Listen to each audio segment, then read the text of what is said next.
everyone. Welcome to a Cybersecurity Tuesday here on the Techstrong gang. We've got cybersecurity coming at you from a lot of different angles, but we'll probably discuss some more than that.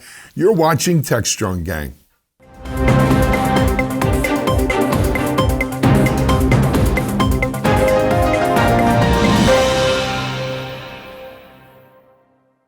Hey everyone, back here at Techstrong Gang. We've got a great gang lineup for you today, especially since we're talking cybersecurity. We have all our cybersecurity heavyweights out here. Let me introduce them to you.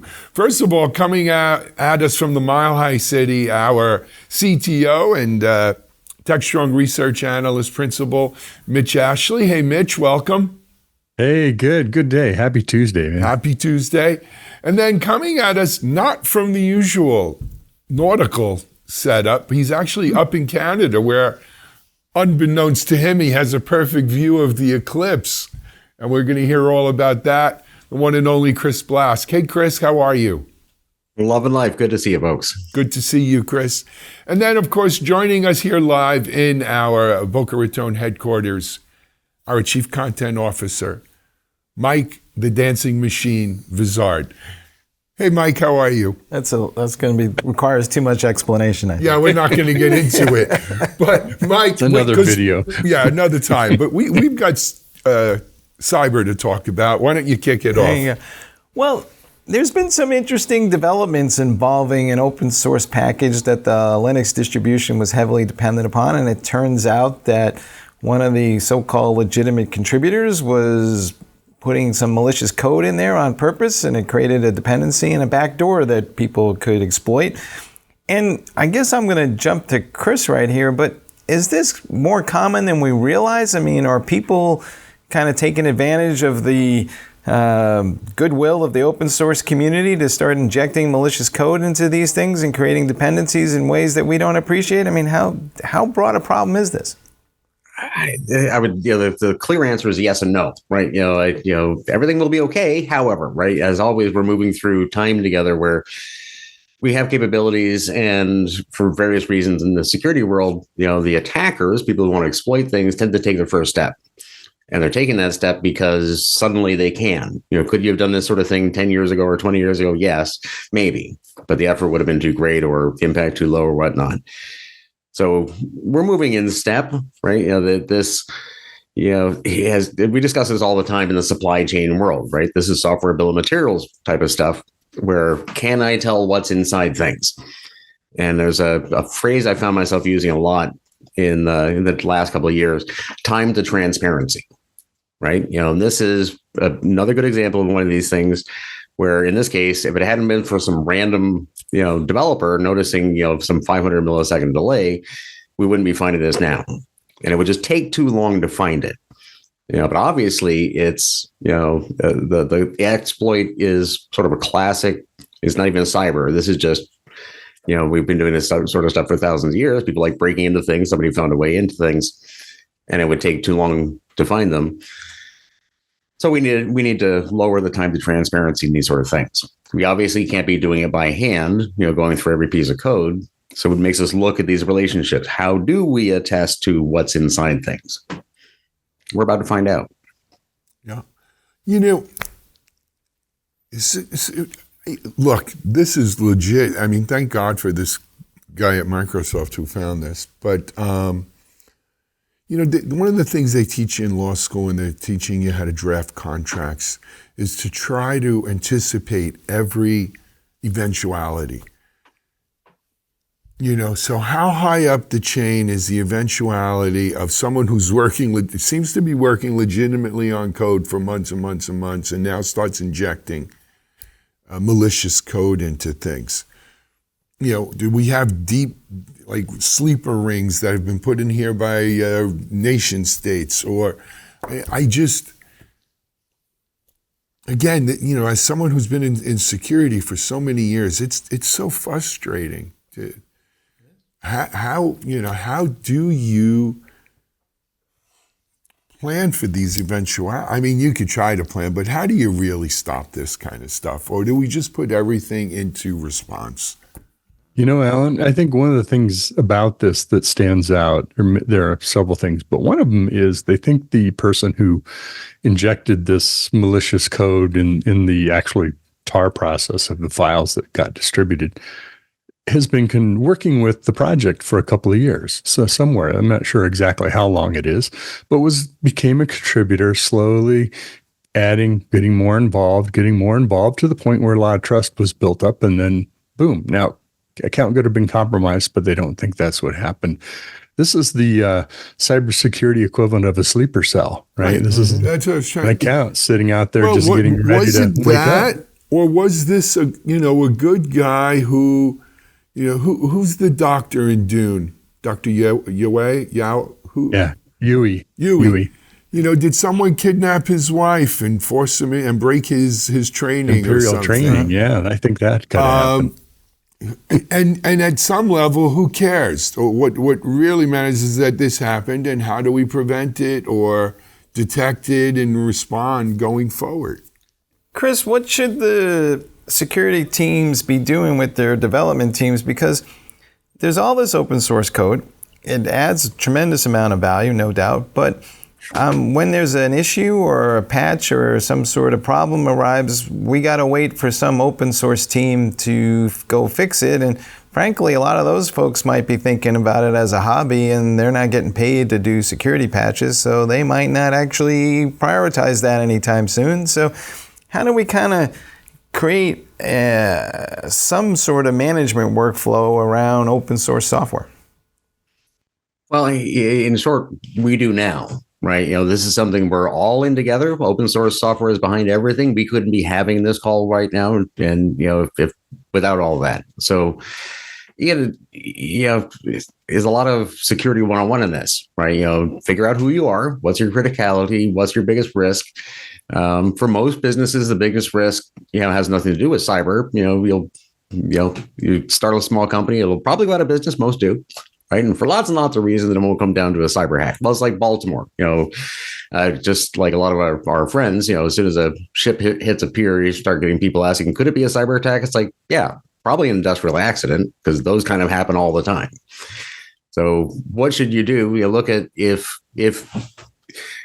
code, if you're all about services and code and so forth, and you have the resources and perhaps you're a likely target and all those sort of things. Then you should be looking at the kind of things that that are the good practices of the people leading in this space. Call out to anybody involved in the supply chain security space. Companies like Schneider Electric, look what they're doing. How do they get reduce their time to transparency so they can see what's going on? Whether it's on the detection side, if you don't know you're compromised until too late, that's a problem. Or it's the response time. If it takes you 6 months, to find out where you put that code, that's a problem. And there are, as always, this is what I mean by inevitability curves. Like there's sort of these bumpers on the possible futures. And as you approach one, everybody starts to lean away from it. If this is another example of one of these issues, everybody in the world should be thinking about this a little bit. Maybe a tiny bit, because it doesn't matter to, maybe a lot. But now's the time to start considering, can I tell? And to your point, Alan, so much of this comes down to contract language, right? A lot of this can't be fixed without, looking upstream in your supply chain and saying, am I really putting the responsibility where it needs to be? If I need to figure something out in this window and it's going to take longer, maybe I need to change what I'm requiring of the people upstream. Yeah. And without, on that note, more. Go ahead. On that note, Chris, Mike, you said something about, is DevSecOps all that? Is it widely adopted? Where are we on that DevSecOps? Our ongoing debate. But the fact of the matter is, software supply chain security is DevSecOps, right? That's this whole thing in here of shifting left and trying to get to this code. And so when I know we're in the middle of the Got DevOps and DevOps Next research, and when we look at responses from our surveys and we talk to people and we look at data from DevOps.com and Security Boulevard, it seems that maybe most organizations are not as far along the DevSecOps curve as we would think from all the noise it makes. But ask them, are you doing something around software supply chain security? And I bet you most are saying, yeah, we have to. CISA said we have to. The government said we have to. It's imperative. We don't want to be the next name the company. Mitch, I'd love to get your thoughts on this, but it seems like it's not just a technology issue, it's kind of this process thing, because what happens is the security people don't seem to understand relevance, so they basically come up with a list of things for developers to go fix. Developers have like maybe 10% of their time to go address that, and they look at what the security team sends over, and then when they chase it down, and either the code wasn't actually running or the application isn't internet facing, and they look at the security guys and say, you keep crying wolf and we don't pay attention. So what is the breakdown here? Well, I think what you're saying is a good pointer that for a lot of this, you can't solve it from one perspective or the other alone. You have to kind of look at the full context of what's going on, if that vulnerability truly is reachable, accessible, et cetera. I think the thing about DevSecOps, we need to think, to Alan's point about it is supply chain security. Well, if it's supply chain security, then it's middle out. I mean, it's end to end, because we've got to check the supply chain of our own development processes, right? It could be introduced in a library that would get off of an image. It could be a vulnerability could be introduced by a developer writing some code, or a library that we have that gets an update. It also could happen at the very end of the process of the code gets distributed and put up on whatever, or put into a server, put into production, or up on a base image or somewhere else to download this. I think the other thing is that all software is vulnerable. I mean, you think about the open source software, the amount of things that we use. I mean, this is one tiny example. Yes, it's widely distributed and it's relied upon, but there's a lot of other software in the Linux kernel and it's the same way. So I kind of like Chris's point of part of being on an open source team is you have to be able to respond when there's an issue, and you have to have multiple people involved who can do it. And I think a lot of projects are that way. I'm worried about more the abandoned projects that probably are the greater danger. Mm-hmm. Orphaned projects. Chris, I think you were saying this, but I just want to drive the point home a little bit more. Do we need to make sure that every piece of open source software, that somebody's curating that thing on our behalf, so that when there is an issue, there is somebody to go fix that? And sometimes that may be a third-party managed service specifically to go isolate it or fix it until we get the primary fix from the open source team. But do we need to kind of rethink our workflows to account for the probability that there's going to be another one of these? I think we need to continue to think more than rethink, right? It's interesting because I haven't really gone there in this forum before, but DevSecOps, right? And there's, nothing more Techstrong than that. And one of the things that I find fascinating in the last couple of years working with Cybeats, transparency company pays me to do stuff, so I may be biased, but it's SBOM management, right?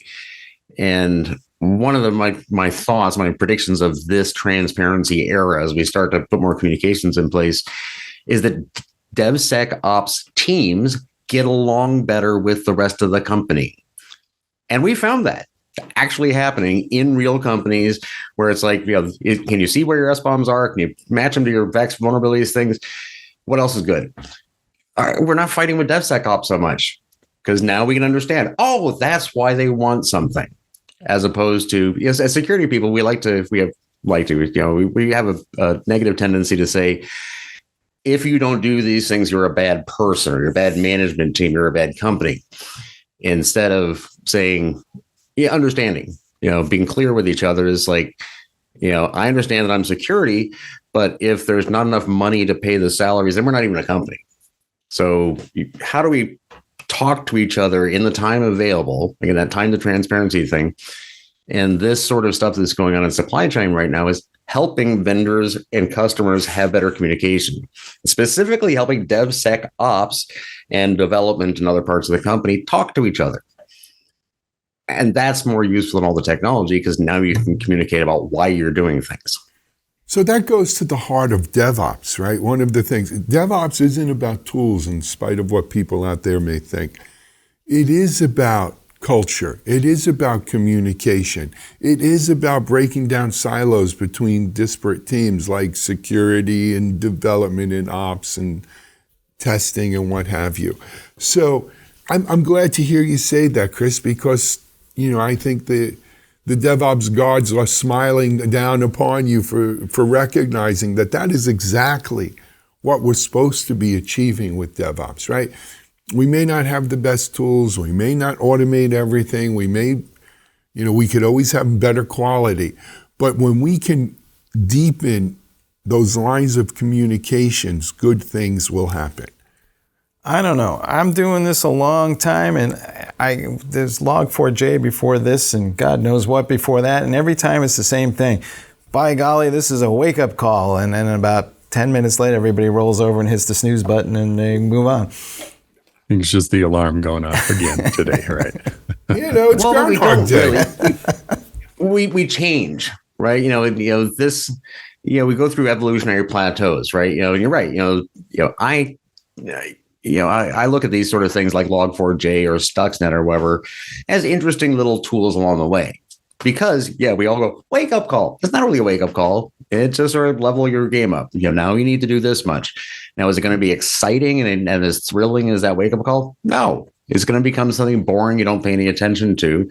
We're not going to do it at the 99.999 level that we thought when we were all excited about our wake up call. But we do 85% or whatever. And it's, you look at the attacker side, a lot of exploits that used to work don't work anymore because, security teams and corporations have changed.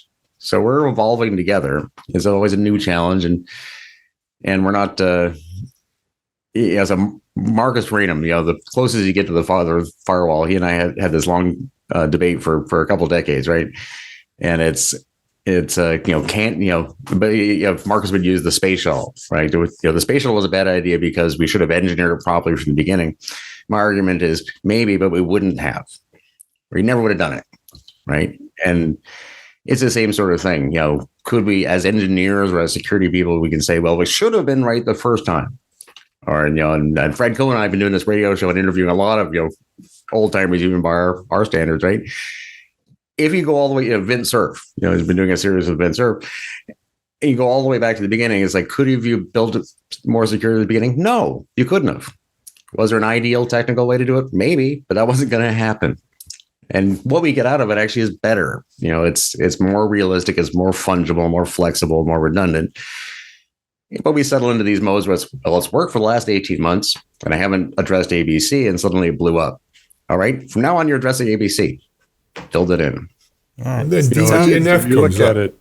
Sounds like software should come with a warning label. Well, doesn't it? It's somewhere in that fine print. Label. There is. It's in that fine print somewhere. Well, I think the point is security is relative to a point in time of what you need, right? Mm-hmm. What I needed in 1990 or what I needed in 2010 was very different than what we need now, right? To Chris's point about this evolving. So if it was a light bulb and turn it on and we've solved it, that'd be, that wouldn't happen, right? That's just not how it works. No. So that's why this is an evolving, we all have to change with it as well as try to change our response to it. It's not a black and white issue. I'm going to end this segment with a quote from the infamous or famous or whatever he is, Donald Rumsfeld. He's not alive anymore, but you go to war with the army you have, not the army you want. And sometimes not the army you need. But anyway, hey. You guys are going to be talking about this at RSA, right? Absolutely. We're going to be, this is going to be and what's AI going to have on this? We'll talk more about that in a minute. In our next segment, we were praising the Microsoft fellow who found this backdoor. The cyber guards giveth and the cyber guards taketh away. In our next segment, Microsoft gets a failing cybersecurity grade. We're going to take a quick break here. You're watching Techstrong, gang. Cloud Native Now is the web's leading resource for the growing cloud native ecosystem. CloudNativeNow.com is your destination for news, thought leadership, features, and webinars on cloud-native architecture, Kubernetes, serverless, cloud-native application development, microservices, service mesh, cloud-native security, and more. Stay on the cutting edge of modern application development at Cloud Native Now. All right, and we are back. I think for the first time in my memory, at least, the United States government has actually called out a vendor over cybersecurity issues. In this case, they were picking on Microsoft and basically calling them out saying, they need better processes and the software is not as secure as it should be. And frankly, does that come as a surprise? It's called Patch Tuesday. It happens all the time, and we all know exactly what the security issues are. But Chris, let's start with you again. Did this strike you as A, unique, and B, aren't there other vendors that are going to have the same issues, and so we're just going to start calling them all out? How's this going to play out? Not unique, and yes, all vendors, right? And Microsoft is a great target, right? And we've been picking on them for decades, and quite often they've deserved it, but sometimes they haven't, right? Turn of the century, 20 years ago, Microsoft used to be, just a laughing stock, right? But they were making a lot of money, and all early security people are harping on it. And then they took security really seriously. They hired a lot of really good people. Jeff Jones is still there, top flight people. They actually made really good secure products. And kind of what we're talking about in the last segment, there was that wake up call. And I think they've kind of gone to sleep since then. So they probably need to wake up again. And that just happens. 20 years it's eroded away, right? Shades of a trustworthy computing initiative. It's funny you mentioned Jeff Jones. I'm Facebook friends with Jeff Jones, but I haven't. You don't see him out there as much as we used to, or maybe it's just me. I'm not looking for him. But yeah, I think Microsoft, and I don't want to go around the table naming names. I like all these companies; they're fine. I use their products, but there's a bunch of big companies that have gotten complacent, that have been good at security in the past and aren't really that good now. And if they don't, and the companies all are making money in their own business. So who knows, maybe they're doing the right thing for their shareholders, but it doesn't go on forever like that. They have to continue to renew. So I think Microsoft gets a bad rap, though, because they do have a target on their back. I don't know if their cybersecurity grade is any worse than those guys down in the spaceship in the valley, or the Alphabet and all of these other companies. Who does security good? And even if you do good, is it good enough? Right? So I get the government, and of course we in the security industry, as Chris mentioned, it's a cottage industry to crap on Microsoft for their security, and it has been as long as I'm in this industry. But that being said, they're not, as Chris said, they're not always, I think they take a lot of crap unnecessarily, and they kind of lead with their chin. I'm not sure. Well, let me ask you this. We live in a society where there's a lot of litigation. Is there going to be some sort of class action lawsuit aimed at these companies over these security issues, or is that all hidden in the user agreement that nobody read? Probably. Look, there's no lack of attorneys who would jump at the chance of a class action lawsuit against any of the tech giants. And let's make clear, whether it's the U.S. government or the EU, Microsoft, Google, Apple, Meta, these companies are all in the crosshairs right now, right? They can't take a glass of water without someone screaming something about antitrust or insecurity or unfair or what have you, and AI to boot. But I do think that, to have a successful class action suit, given the state of EULAs that come with this software, you would have to show gross negligence, which is a very high bar compared to normal negligence. I don't know if it rises to gross negligence. They're not that complacent.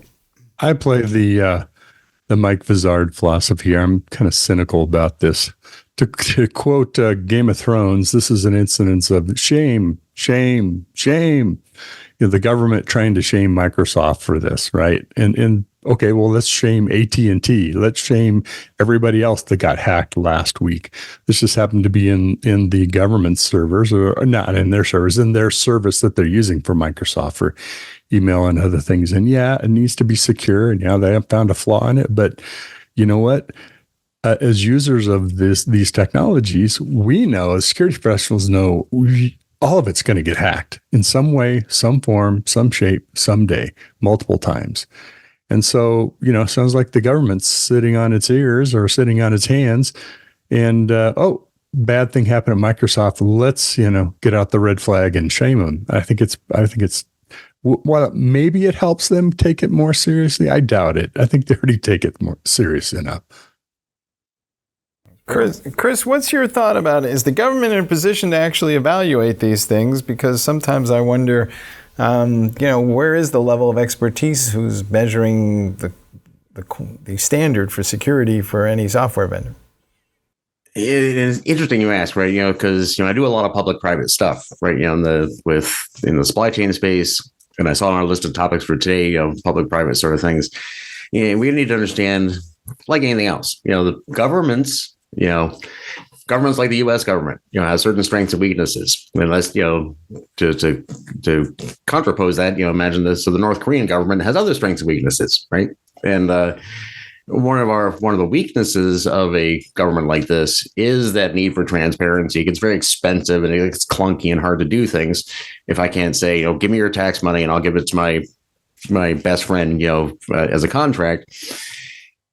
So it gets hard to do things, but we have, an enormous federal government with enormous resources that's got amazing people and amazing organizations. It can go on all day long.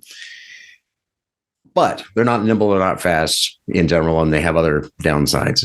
I think to Mitch's point, I'm thinking the same sort of thing.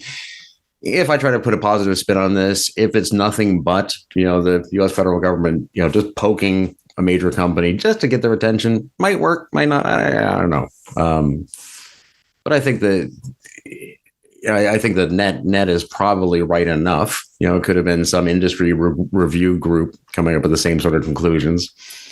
And to be clear, I don't know exactly where Microsoft is in the security world right now. I'm just thinking about it with y'all, but I get the feeling they've slackened a little bit and they could use a little poke. But the government people are good. They're not making this stuff up, right? Whether it's the context or I think the private sector is better at putting it in context because we can act differently. We're less bounded. Yeah. I mean, look, you know what they say in football? There's holding on any given play. It's just a question of whether the referee wants to call it or not. That was the basketball championship game there. Yeah, that too. So it was a pick, by the way. It was a good call. Okay. Mitchell's weighed in. It was a pick, but if you call that every play, we wouldn't have a game. It was a moving pick. You have a point there too. That is the point, and that's the point to hear, right? So, all right, we whipped the whipping boy. Let's see what falls out of this. That's kind of my take. Let's take a break here on Techstrong Gang. We're going to come back and we're going to talk more about this public-private partnership and relationship that Chris referenced earlier. You're watching Techstrong Gang. Hey guys, this is JJ Manillo with Mitch Ashley, co-host of CISO Talk, where we have engaging, bite-sized conversations for current and next-gen CISOs. We have some of the best conversations on CISO Talk with some of the greatest talent in security. People like Andy Ellis, who talked to us about optimizing security strategies and how to navigate the boardroom. Lisa Bradley came on and talked about vulnerability management, bug bounty programs, and why SBOMs aren't the solution to all your software security problems.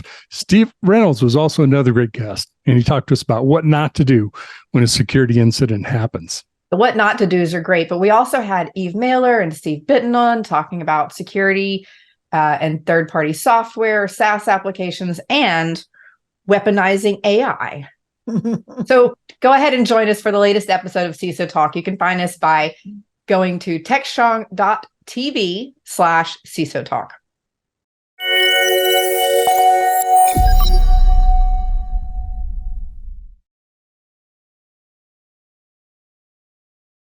And we're back, and we are going to talk about this public-private partnership thing. There's NIST is out there and has this large backlog of things that they're supposed to be doing in terms of vulnerabilities and all kinds of things that hopefully that are going to save us from ourselves. But we've also seen pictures of some of the offices where some of these folks work, and well, it doesn't give you a lot of confidence that says that this is the cutting-edge front-end place that's going to be able to identify all this stuff. So, Chris, let's start with you. What is your sense of what's going on on the public side of this in terms of capabilities and resources, and What should the role of private organizations be to help out?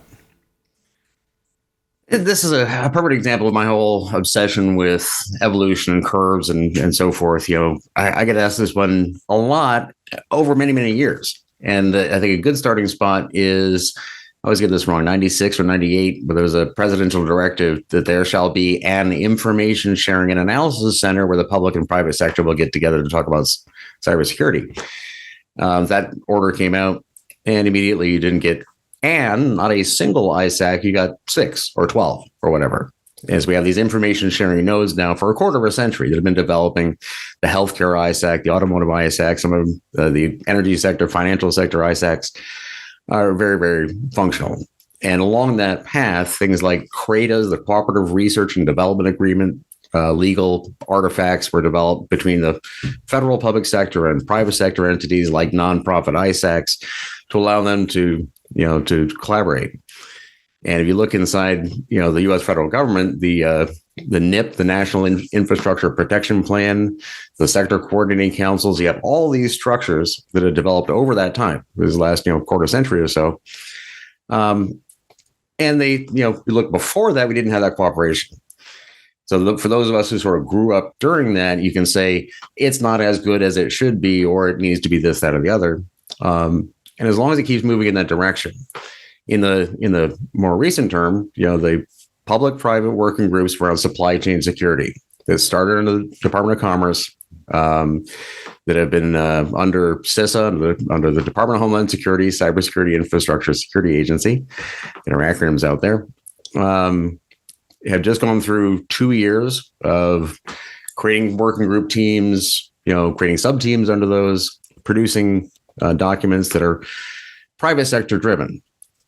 But we have a public sector forum platform to publish those on and to have those conversations under.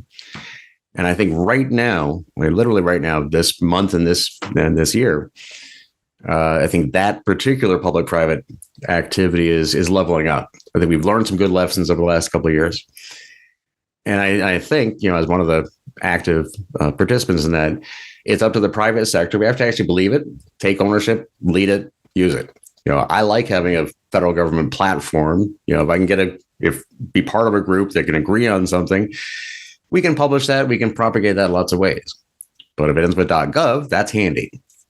But, to our last segment, the government doesn't necessarily have the answers. We're literally out here making this stuff up for profit every day as fast as we can. Government will catch up. So private sector has to lead, but we need to understand the capabilities of and the benefits of a public sector partner and actually work with them. Look, quite frankly, I don't think organizations like NIST and MITRE, which is sort of a quasi-governmental thing versus NIST, get enough credit, right? These guys have relatively modest budgets, and the amount of stuff that gets put on their plate is pretty substantial. I think they were always designed to be part of public-private partnerships, right? MITRE certainly, NIST maybe a little less so. But I also think give them credit for recognizing that they need to do this because the backlog, the mission has grown so immense and so big that they can't go it alone. They just can't go it alone. We like, as Chris said, we like having the federal government get behind something, even if it means giving Microsoft a failing grade or something. But the mission here is too critical, too big, too complicated. We need these kinds of partnerships. I feel like we're not doing nearly enough. The truth of the matter is we're at war. The bad guys are out there banging on our infrastructure, and their nation states and their criminal syndicates. And if this was any other space, we would be mobilizing all kinds of resources on a par with something like what we might have done for World War II or something, where we would converge, the General Motors of the world to help build armaments and all this other stuff. We need that kind of level of initiative across a public-private partnership. There's just not enough urgency here. It's like too much of a feels too bureaucratic. It doesn't feel like we're going to go out and actually solve this issue. It's more we're going to go out and talk about it. But Mitch, what do you think? Well, I mean, I think there's two ways to look at this. One is what is part of a national defense military strategy and what is part of a public sector strategy, right? If you put your we are at war hat, you're going to look at it from a national security perspective and what we have to do. We have our offensive as well as our defensive. I think what this is about is saying, look, we have to level up our game, kind of to Chris's point of we already crowdsource a lot of the work that identifies these vulnerabilities, right? Is the government in the unique position of being able to classify those? Not really. There are other people who can do that too and work with them cooperatively and help get more done. Maybe maybe it's worth looking at, are we looking at everything and we only should be looking at a subset? I'm sure they've already filtered out a lot of this stuff today. So what the government's in a good position to do is bring people together and host resources and process and communicate, right? And they've done a fantastic job with MITRE and NIST and groups like that. So I applaud them for saying, hey, let's think about how we do this differently because, we've been kind of sitting on our laurels, assuming we're going to get this funding every year. And I guess that's not true. Let's think about how we do this and given the current funding situation. Go ahead. No, Chris, you go. I think space is a good example, right? Because in the 60s and 70s when we were all kids, the government spent a huge amount of money, to do space stuff. I'm a big space geek, and being in the Space Coast and watching SpaceX Falcon 9s land on ships in the ocean, holy cow! It's easy to see the difference. In the 60s and 70s, there is no commercial way to build spaceships. It's not happening. It's a government sector sort of thing. And similarly in cybersecurity through the 90s and so forth, there wasn't, cybersecurity wasn't this huge. There were no big companies behind it. So the government, has had an outsized role, but it's getting smaller, as we're all discussing here. These days, NASA's wonderful and everything else, and we still need, that sort of, national interest in space. But go SpaceX, build and fly rockets. That's become a private sector thing. So let me weigh in on the space issue, though. Why aren't we on the moon? Why aren't we on Mars? Have we bifurcated our attention and handing off probably the most important scientific missions of our civilization to a bunch of capitalists who are trying to figure out how to do this for profit? And there are some things that don't belong on profit. There are some things you do for pure science and you see what comes out of it. And there are some things you do for national strategic reasons. And I'm not a big fan of private space. I think private space has a role when we commercialize space, but we're not up to commercializing space. We're still in the discovery phase, and it's almost pure science. And I'm sorry, Chris, you took me on a left turn here. I'm going to speak up. Well, Chris, let's pull it back for a second here, though. Going back to our first block on DevSecOps, are we spending too much time and effort on mitigation and, quote unquote, research on what you might call the cybersecurity equivalent of forever drugs? So we're going to treat the issue, but we're not going to fix the issue. So do we need to reallocate our resources to go fix the problems versus spending billions of dollars on mitigations? Well, it depends, right? I'll see if I can mix maritime and space and cybersecurity all together, right? Ships are imperfect things, right? And they leak all the time, and they do, but how much time do you spend patching holes or dealing with it, and how much time, when is it time to redesign the whole bloody thing and build a whole new boat? But I think my short answer to your question is no. I think we're actually doing all right. The whole redesign of everything isn't going to happen, right? That it's such a change of process is such a cost to so many different people. I kind of think that's off the plate. And kind of to Alan, to your point about space, one way to look at our experience in space is that we're lucky that there was this weird geopolitical thing when we were kids. We actually got to see this ridiculous space flights. Like these were tin cans. It took like a third of the GDP to fire something up into space. And now we're at the point where companies, supply satellites because they're making money selling, internet services to crazy people on boats. That allows us in the public sector, we can back up a little bit. And I share some of your concerns, but like cybersecurity, we need to think about this space thing a lot, but we don't need tax money for it. We, for all of that, we can focus back in that public sector on just the parts we actually care about. So we really should be looking at the dawn of the space flight was like 20 years ago, not 60. 60 years ago was a fluke. We weren't ready for that at all. Crazy people on boats. That was your cue. No, he's the crazy guy on the boat. I don't have satellite internet on my boat. He does. Just to set the record straight. But hey, are we ever going to see Zephyr and Pike go into warp speed here? I mean, with a private space program. Anyway, hey, who knew we were going to end on this in today's Techstrong gang? You never know where it's going to go. But we're about out of time. Yeah. Chris, you'll have to come back next time, give us a report on the eclipse. Mitchell, we'll see you on the next gang. Mike, you're off to Google next. I am. I'll be dialing in from Las Vegas, so we'll see. Absolutely. I'll be here manning the headquartered desk. Until then, though, this is Alan Schimmel for all of us here at Techstrong. You've just watched Techstrong Gang.